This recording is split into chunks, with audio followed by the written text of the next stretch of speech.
त्रैमासिक परीक्षा हेतु प्रश्न बैंक कक्षा 12वीं विषय हिंदी 2025-26 के लिए यहाँ पर गवर्नमेंट ने जारी कर दी है, जिसमें उन्होंने पेपर भी जारी किया है। एक पेपर जारी किया है जिसका सॉल्यूशन मैं आज के इस वीडियो में आपको करवाने वाला हूँ। ये देख सकते हैं यहाँ पर त्रैमासिक परीक्षा हेतु ब्लूप्रिंट कक्षा 12वीं विषय हिंदी 80 नंबर का आपका पेपर रहेगा। पेपर में क्या आने वाला है, पेपर कैसा रहेगा, सब कुछ ये यहाँ पर मैं बताने वाला हूँ। लेकिन यहाँ पर उससे पहले हम पेपर को देखें, उससे पहले सभी निर्देश शिक्षकों के लिए प्रश्न पत्र का निर्माण करने के लिए यहाँ पर निर्देश दिए गए हैं कि बिल्कुल जब पेपर बनाओ तो ब्लूप्रिंट का ध्यान रखकर ही बनाना है। लेकिन यहाँ पर नीचे अगर हम थोड़ा सा देखें तो यहाँ पर थोड़ी सी गड़बड़ हो चुकी है कि त्रैमासिक परीक्षा यहाँ पर उन्होंने 11वीं लिख दिया है, 12वीं का है ये, है ना, ये मिसप्रिंट हो गया है थोड़ा सा, तो अपन समझ सकते हैं इस बात को। कक्षा 12वीं का हिंदी विषय का ये त्रैमासिक परीक्षा का एक पेपर उन्होंने जारी किया है 80 नंबर का, जिसको हमें 3 घंटे में हल करना है। आइए विद्यार्थियों, तो इस कक्षा 12वीं के पूरे पेपर का हम हल कर लेते हैं और त्रैमासिक परीक्षा के लिए तैयार हो जाते हैं, मजबूत हो जाते हैं। और आपकी मजबूती में आपका अपना ये चैनल बहुत ही अहम योगदान देने वाला है। तो आप सभी जुड़ जाइए क्लास में। क्वेश्चन क्रमांक पहला आपकी स्क्रीन पर है। हालावाद के प्रवर्तक कवि कौन है? जुड़ गए सभी विद्यार्थी। कक्षा 12वीं के हमारे हिंदी भाषा का पेपर देने वाले विद्यार्थी सभी क्लास में जुड़ जाइए। पूरा पेपर हम अच्छे से हल करेंगे।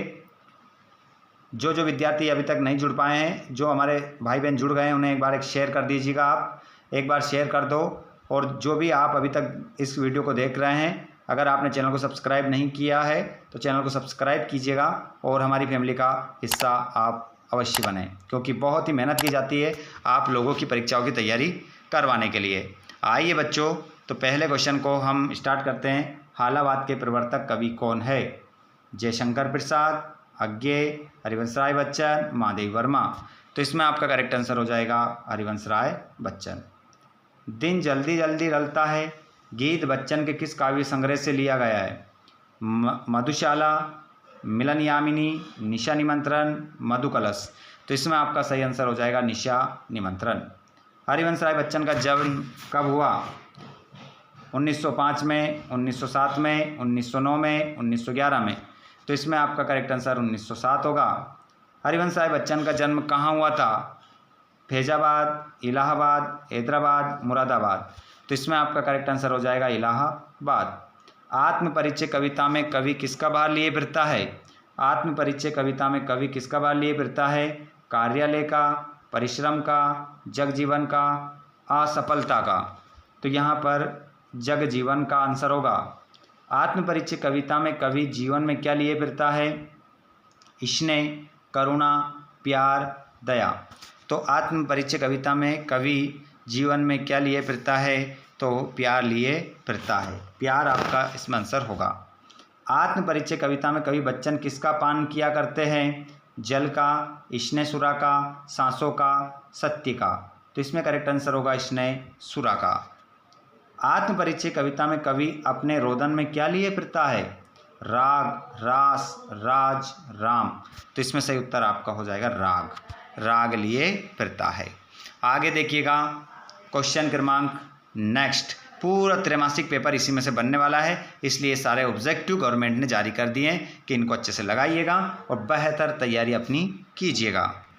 अगला क्वेश्चन आपके स्क्रीन पर आप देख पा रहे हैं यहाँ पर कि आत्मपरिचय कविता में कवि स्वयं को दुनिया का एक नया क्या मानता है? तो क्या मानता है? दीवाना। स्पीड थोड़ी तेज़ बढ़ा देता हूँ।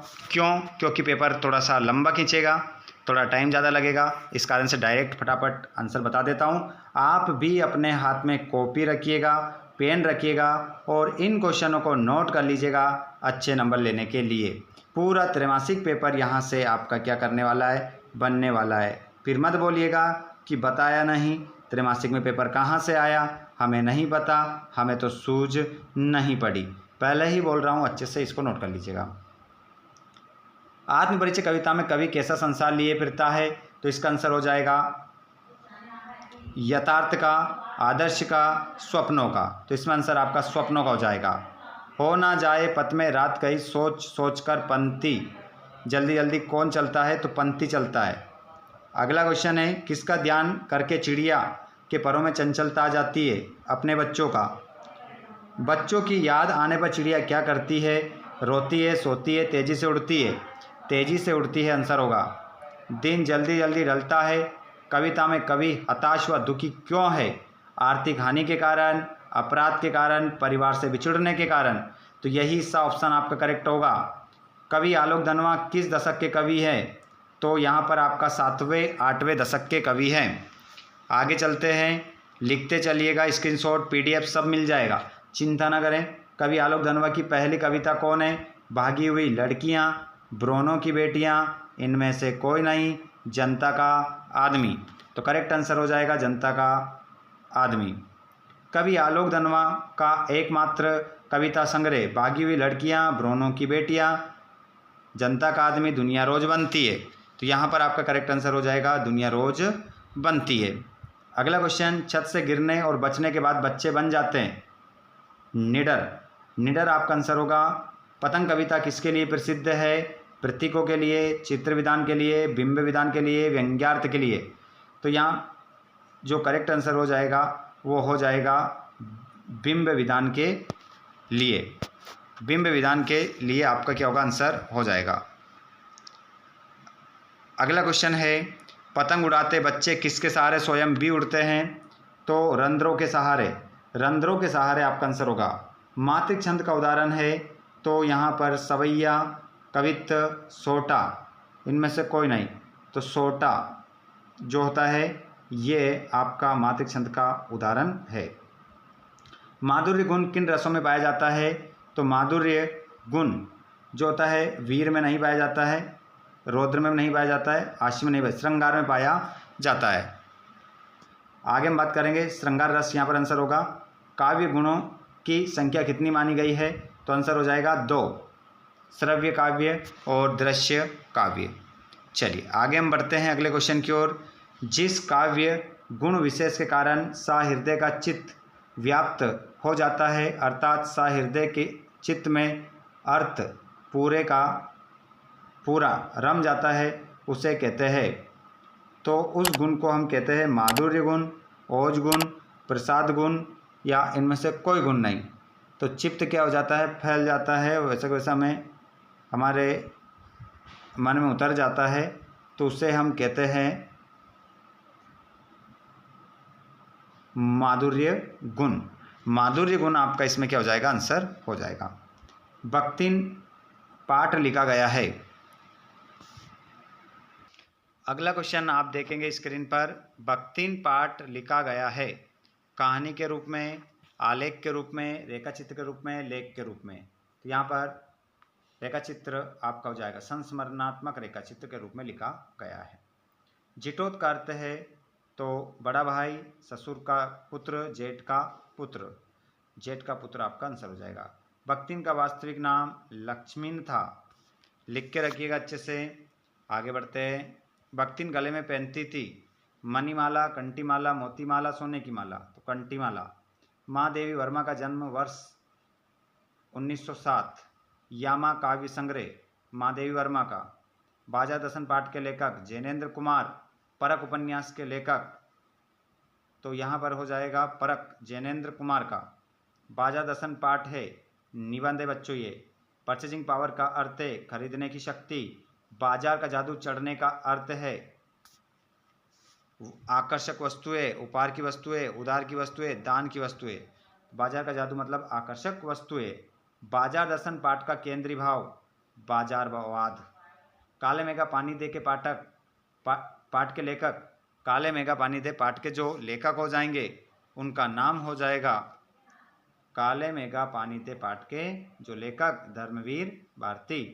वे विभिन्न शब्द जिनका स्रोत संस्कृत नहीं है, भारत में ग्राम्य क्षेत्रों अथवा जनजातियों में बोली जाने वाली विभिन्न भाषा परिवारों के हैं कहलाते हैं। क्षेत्रीय शब्द उन्हें कहते हैं। आगे चलो बच्चों, निम्न में से अवधारणा बोधक निपात शब्द नहीं है। अवधारणा बोधक ठीक, लगभग, करीब, काश। तो यहाँ पर ऐसा शब्द बताना है जिसमें अवधारणा बोधक अवधारणा का ज्ञान नहीं कराता है। ठीक, लगभग करीब, तो यहाँ पर ये काश नहीं होगा। काश आज वर्षा होती, इस वाक्य में काश कौन सा निपात है? सीमाबोधक, विस्मयादिबोधक, प्रश्नबोधक, निषेधात्मक निपात। तो काश, तो ये जो आपका हो जाएगा करेक्ट आंसर इसमें। विस्मयादिबोधक आपका इसमें राइट आंसर आप लगाएंगे, ठीक है। विस्मयादिबोधक करेक्ट आंसर आप इसमें लगा लेंगे। निम्न शब्दों में तकनीक शब्द नहीं है।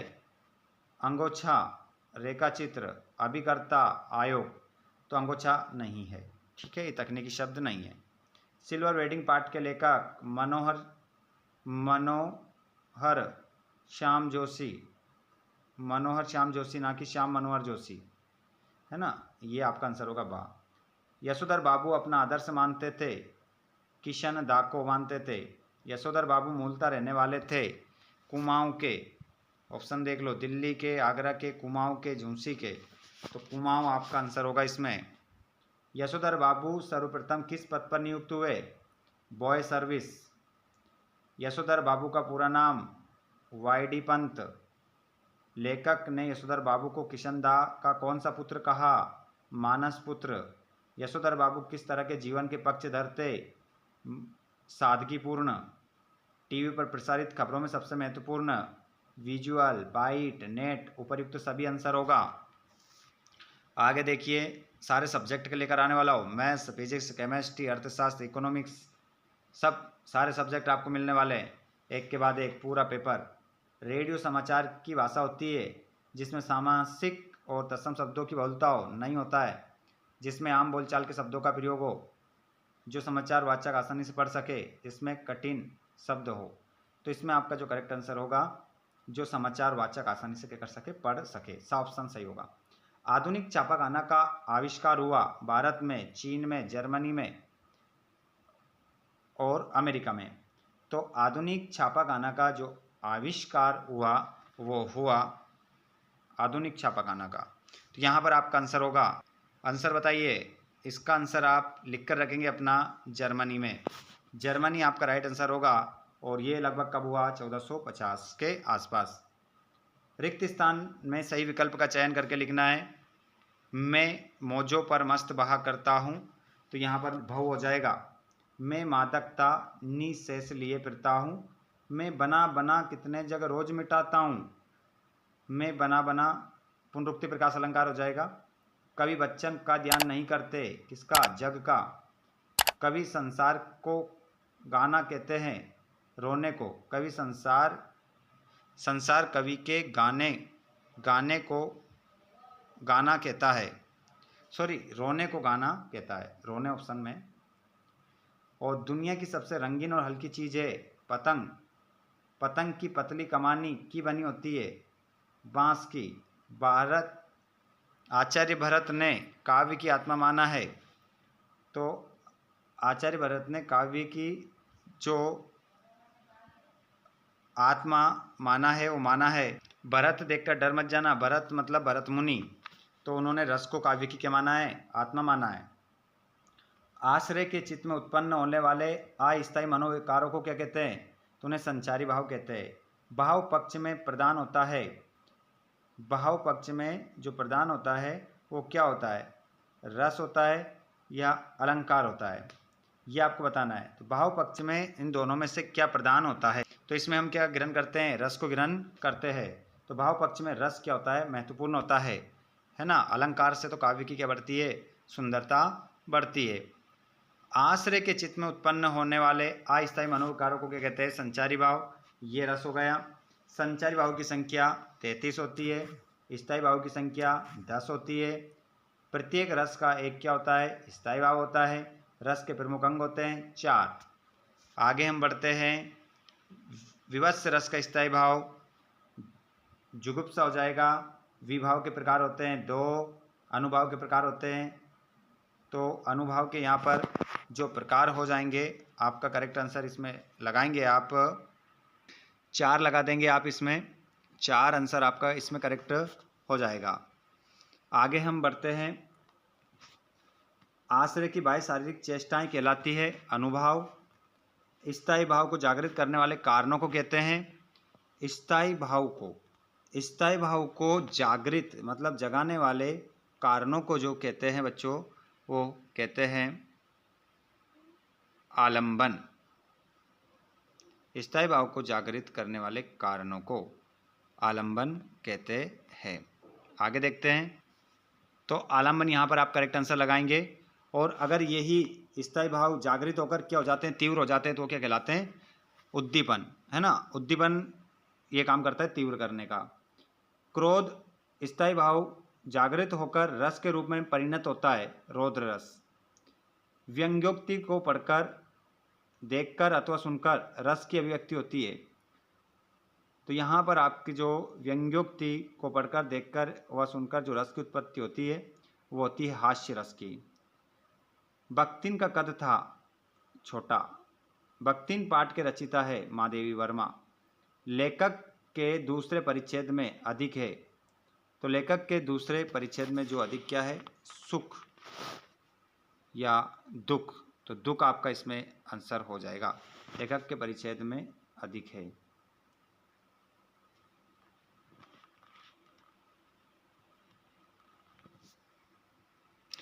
तो यहाँ पर हम बढ़ रहे हैं आगे अपने प्रश्नों की ओर, और यहाँ पर हम पूरा पेपर देखेंगे जो कि हमारा बनने वाला है। और यहाँ पर अगर मैं आपको पूरा PDF दे दूँ तो यहाँ पर फिर आप मुझे कमेंट करके बताएंगे कि सर अब हमें आंसर चाहिए, तो हम क्यों ना करके किसी न किसी प्रकार इसको पूरा हल कर लेते हैं।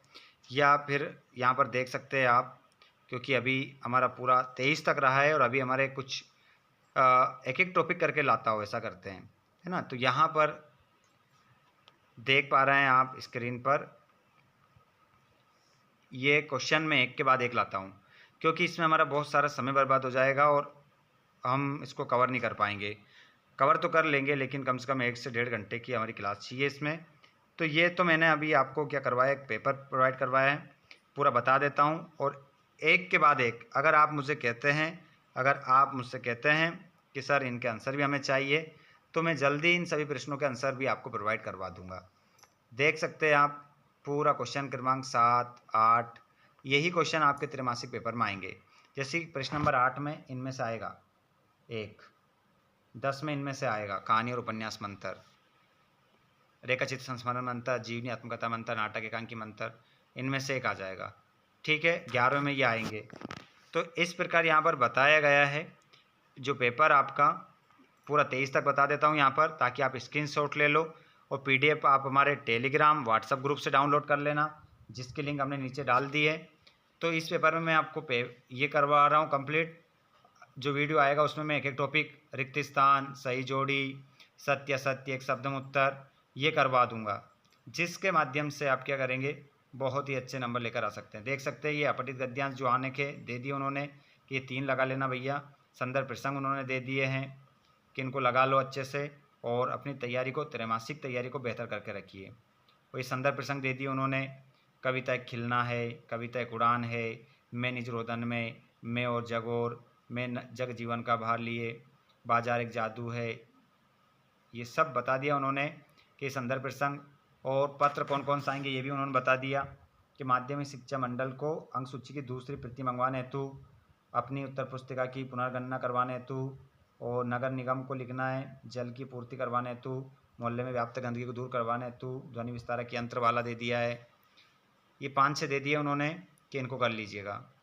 अनौपचारिक पत्र भी दे दिए, और क्वेश्चन नंबर 23 में उन्होंने निबंध भी बता दिए कि ये निबंध आएंगे, इनको अच्छे से कर लीजिएगा। इनमें से कोई सा आ जाएगा। पर्यावरण प्रदूषण, दैनिक जीवन में इंटरनेट, भ्रष्टाचार, जीवन में खेलों का महत्व, समाचार की उपयोगिता, विद्यार्थी जीवन अनुशासन, जल संरक्षण, साहित्य समाज, ये सभी निबंध दे दिए उन्होंने। और इस प्रकार पूरा पेपर बच्चों को बता दिया है कि भैया पेपर में ये आने वाला है, अगर आप पढ़ सको तो पढ़ लो, फिर भी अगर आप नहीं पढ़ेंगे तो आपको दिक्कत आएगी। अब मैं आपको पूरा पेपर का हल एक के बाद एक वीडियो लेकर आऊँगा। इसमें मैंने आपको बहुत सारे ऑब्जेक्टिव करवा दिए हैं, अब इसके आगे के मैं अगले वीडियो में आपको करवाऊँगा। वीडियो हम समाप्त करें उससे पहले सभी हमारे भाई बहन जहाँ से भी इस वीडियो को देख रहे हैं, कमेंट बॉक्स में ज़रूर बताइएगा। वीडियो अच्छा लगा हो तो अपने भाई बहनों को भी शेयर कर दीजिएगा। और इसी प्रकार त्रैमासिक, अर्धवार्षिक, प्री बोर्ड, वार्षिक सभी परीक्षाओं की आपको यहाँ पर तैयारी करने को मिलेगी। तो चैनल को सब्सक्राइब जरूर करके रखिएगा। धन्यवाद। Thanks for watching. जय हिंद, वंदे मातरम।